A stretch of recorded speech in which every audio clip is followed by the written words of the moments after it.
పల్నాడు జిల్లాలో వైసీపీ నేత హత్యకు కొంతమంది రెక్కి నిర్వహించడం కలకలం రేపింది.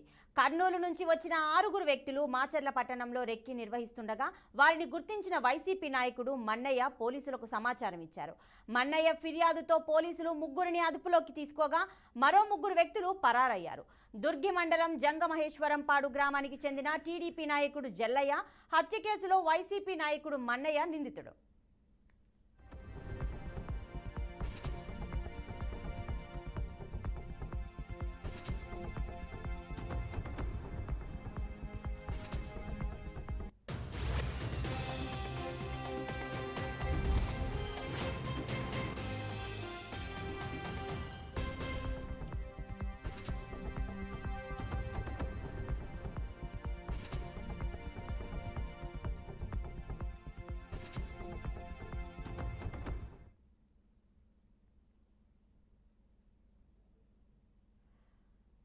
పల్నాడు జిల్లాలో వైసీపీ నేత హత్యకు కొంతమంది రెక్కి నిర్వహించడం కలకలం రేపింది. కర్నూలు నుంచి వచ్చిన 6 వ్యక్తులు మాచర్ల పట్టణంలో రెక్కి నిర్వహిస్తుండగా వారిని గుర్తించిన వైసీపీ నాయకుడు మన్నయ్య పోలీసులకు సమాచారం ఇచ్చారు. మన్నయ్య ఫిర్యాదుతో పోలీసులు 3 అదుపులోకి తీసుకోగా మరో 3 వ్యక్తులు పరారయ్యారు. దుర్గి మండలం జంగమహేశ్వరంపాడు గ్రామానికి చెందిన టీడీపీ నాయకుడు జల్లయ్య హత్య కేసులో వైసీపీ నాయకుడు మన్నయ్య నిందితుడు.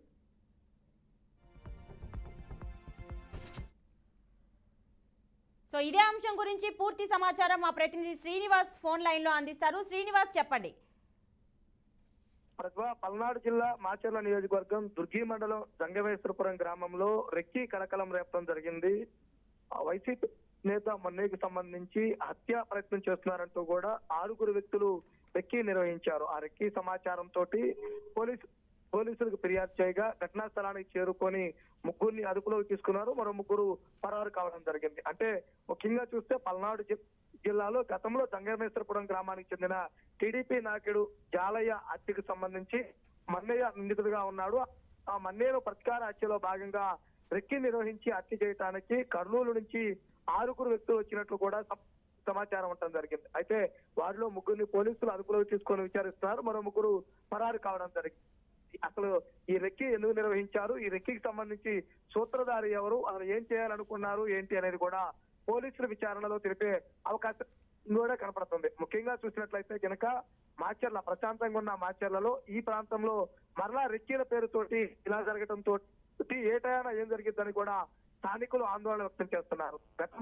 గత సంవత్సరం టీడీపీ నేత హత్యకు ప్రతీకారకంగా మరలా ఈ హత్యకు రెక్కి నిర్వహించినట్లు కూడా సమాచారం ఉండడం జరిగింది. దానిపై పోలీసులు పూర్తి స్థాయి విచారణ చేసి మరి కాసేపట్లోనే వీరి వద్ద నుంచి పూర్తి సమాచారం రాబట్టి మీడియా ముందు వెల్లడించే అవకాశం కూడా కనబడుతుంది. సో ఎన్నికలు సమీపిస్తున్న ఈ టైంలో వైసీపీ నాయకుడి మీద ఈ రెక్కి జరగడాన్ని వైసీపీ నాయకులు ఎలా చూస్తున్నారు? అంటే పల్నాడు జిల్లాలో చూసినట్లయితే కనుక ఈ ముఖ్యంగా మాచర్ల ప్రాంతంలో ప్రతీకార హత్యలు ఎక్కువగా జరుగుతున్నటువంటి పరిస్థితి ఉన్న నేపథ్యంలో అసలు గతంలో జరిగినటువంటి హత్యకు ఇందులో ఉన్నటువంటి ఆ ముద్దాయిని మరలా హత్య చేయాలని పూనుకోవడం అంటే కనుక ఆ హత్య ప్రేరేపించినటువంటి విధానాన్ని బట్టి కూడా విచారణ జరుగుతున్నటువంటి పరిస్థితి. ఎన్నికల సమయం కావడం వైసీపీ నేతకు రెక్కి భగ్నం చేసి పోలీసులు అదుపులోకి తీసుకున్న నేపథ్యంలో మరలా ఇప్పుడు అసలు ఆ గ్రామంలో ఏం జరిగిందో ఏందని ప్రతి ఒక్కరు కూడా ఆతృతగా ఉన్నారు. Right, thank you Srinivas.